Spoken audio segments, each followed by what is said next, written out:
You want to have girls over all the time? Okay. Have it your way. The setup: I have a 2-bedroom house. I decided that I wanted to rent out the other bedroom in the house to make some money on space I wasn't using after COVID. So I fixed up the place nicely. The tenant gets a private, semi-attached bathroom. The bathroom is actually outside the bedroom, but I put up drapes between the bedroom and bathroom so the tenant can walk between without me seeing, and common consumables. I pay for toilet paper, paper towels, laundry supplies, kitchen supplies, etc. I create the lease. The lease is very bare bones. It just says you get a room at this property. You pay this much per month. Landlord covers all utilities. Your lease is X months long. I created the ad. In the ad, I mentioned how it's okay to have guests over, but keep it to no more than twice per month.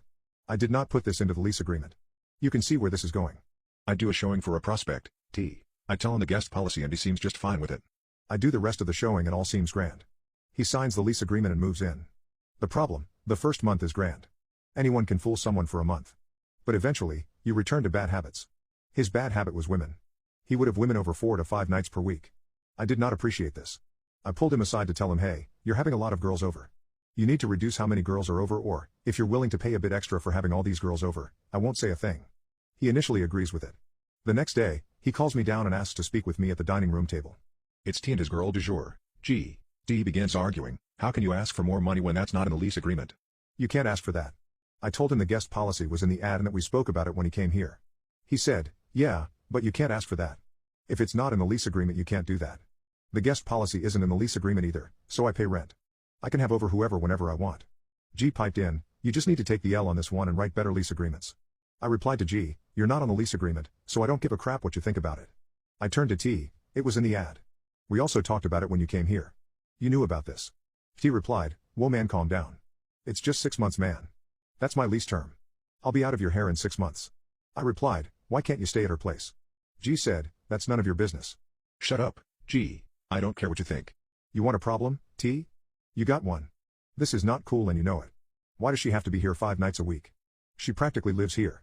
I signed a lease with you, T, not with her. Why is she here? He shrugged, can't help it. Not in the lease agreement, man.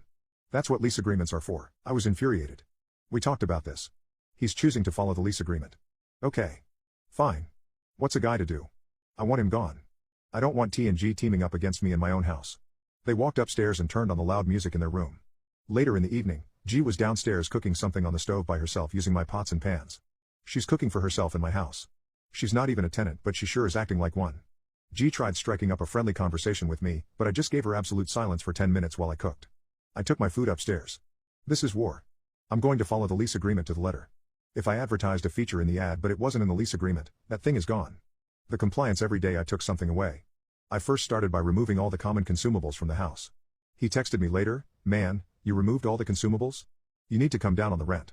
I replied, not in the lease agreement. He said, it doesn't get to be like this.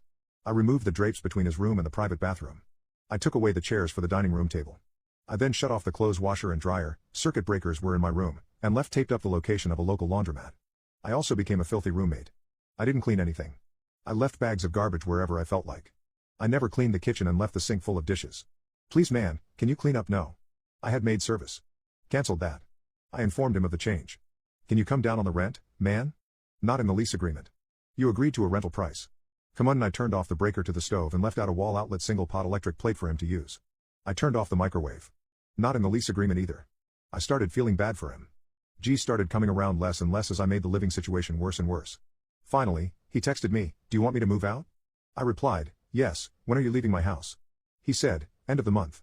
You'll let me break the lease? I replied, of course. He left at the end of the month. I had my house back. I made sure to make my next lease agreement way more specific about everything. Examples of how I've gotten petty revenge as a chef. I'll start by saying I take my career and food safety very seriously. Even if I was livid over a customer, I would never do anything gross, dirty, harmful, etc. to their food, and I would shut down someone else trying to. I prefer my revenge to be petty but noticed. The restaurant I work in is located in an upscale area.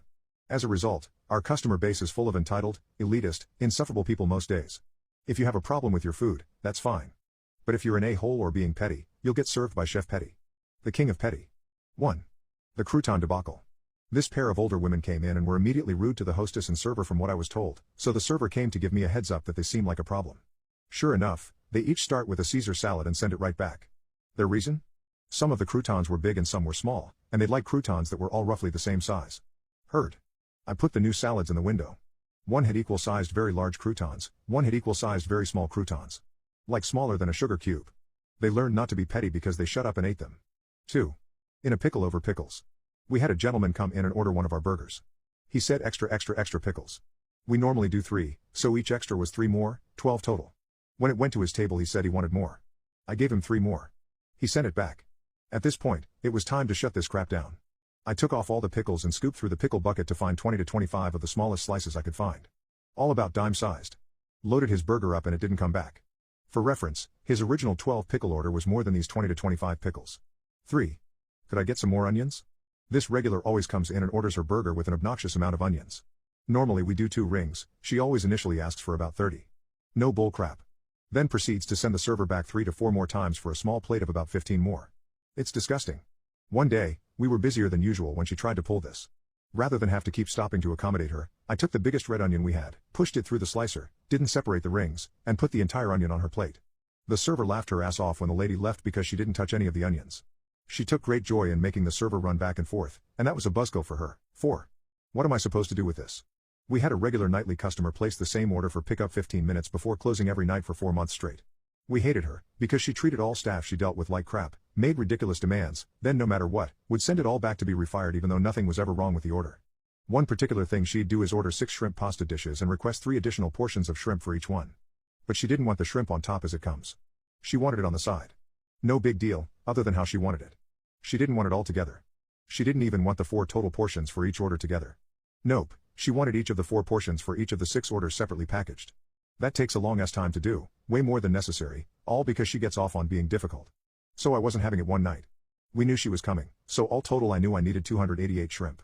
Which she got, individually packaged in 288 ramekins. She was pissed. She said, "What am I supposed to do with this?" GM said to make sure they're all there. So she proceeded to count 288 ramekins as I watched from the kitchen with a grin. After that, she had no problem allowing us to start packaging it the way it was made to be and even started tipping. They eventually stopped coming. Wins all the way around. Coworker won't respect a student's new name, so I won't respect hers. About 3 years ago, a student and her parents came to school just before the beginning of the year. This student had attended our district since kindergarten as Jacob. Now, at 15, she had come out as trans and wanted to be known as Janet. She had the full support of her family and, together with them by her side, sat down with the administration before the year began to help figure out how to handle the transition at school. Overall, it was pretty easy. Janet did not have a PE class and was not an athlete, so locker rooms weren't an issue.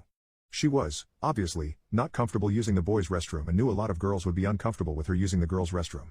An agreement was set up, with Janet's full participation and acceptance, that she could use the single-person restrooms in the clinic or main office.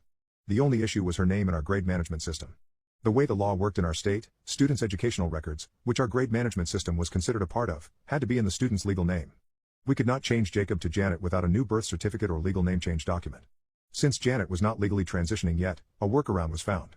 In the grade management system, there is a place we can put notes about students.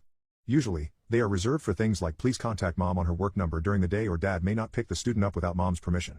They weren't official records and were just used to keep teachers, administrators, and staff aware of important issues regarding that student. So, to help Janet, a note was placed that read Jacob wishes to be known as Janet, please refer to her as such in all communication and interaction. Then, school started. Most of the kids had no issues switching from Jacob to Janet or respecting her new identity as a girl. Gen Z is great that way. The teachers all made the switch with only minor hiccups. A few of the older teachers misnamed her or misgendered her out of the pure habit of having known her for years. But, a sincere apology and quick correction kept things running smoothly. Janet was happy. Her parents were happy. Everything was good. Until the second semester. At the end of the fall semester, Janet finished a 1-semester elective class with one teacher and was switching to a 1-semester elective class with Old Witch, a notoriously difficult woman to have to share oxygen with. The Old Witch was about 5 minutes from retirement, and 10 minutes from the grave, based on her constant complaints of health issues. She was also stuck in her ways and refused to change her routines, opinions, or habits. The Old Witch was also widowed and had recently begun seeing a widower who worked on our maintenance staff. This is important. Right before Christmas, and the end of the fall semester, the Old Witch and the widower maintenance man got married. As with many newly married people in the world, she went about getting her name changed throughout the school, payroll, computer systems, door nameplate, etc. She was no longer Old Witch Jones. Now, she was Old Witch Smith. One day, shortly after the second semester started, Janet came to my class, which she had right after she was with the newly renamed Old Witch Smith, looking as though she had been crying. I got the class started on an assignment and pulled Janet into the hallway to talk. There, she confided that Mrs. Smith kept calling her Jacob, despite half the class correcting her and standing up for her. Mrs. Smith hand waved away the mistake by saying that she just forgot and would try to remember next time. This went on for weeks. Every time Janet was in Mrs. Smith's class, she'd refer to the student by her former name. Every time she did, the students would correct her and remind her that the student's name was Janet, not Jacob. Every time she was corrected, she'd just say I forgot. I'll try to remember next time. Students, including Janet, went to the administration to voice complaints. Admin talked to Old Witch and reminded her of Janet's transition and new name. Time and time again, she was asked to please be respectful and refer to Janet appropriately. Every time, Old Witch hid behind her age and habit, saying I'm trying, but I'm an old lady who can't change habits easily. I'll try, but it's just an honest mistake. I may have been willing to buy this excuse if it weren't for the fact that another teacher, who I am close with, told me that Old Witch was getting on her high horse in the teacher's lounge one day and confessed that she had no intentions of gendering Janet appropriately or using her new name. He was Jacob for years and the system says he's Jacob, so that's what I'm going to call him. So, it's time for my revenge. You don't get to disrespect students and get away with it. As a gay man, it's especially personal to me when LGBT students get disrespected. But, since Old Witch wants to play, I'll play. From that day on, I only referred to her as Mrs. Jones, instead of her newly married name of Smith. I made sure to do it loudly and in front of students, too. When she'd correct me, I'd just say I'm sorry, it's just habit. I'll try to remember next time. It infuriated her, but there wasn't much she could do. The bonus was Gen Z's inherent love of F around and find out. Without me involving a single student, pretty soon about half the student body forgot that Old Witch had gotten married. Of course, they all promised to try to remember next time. It was glorious. Every time someone called her by her former name, Old Witch would get pissed and rant about people disrespecting her. She tried to get admin on her side, but the nice, if a bit spineless, principal just said well, I'm sure it's just a mistake. No one would intentionally call someone by the wrong name. For the rest of the year, she fought a losing battle about respecting her new name. I left that school, for other reasons, over that next summer, but from what I was told, she fought that battle until she retired this past May. Coincidentally, the same year Janet graduated.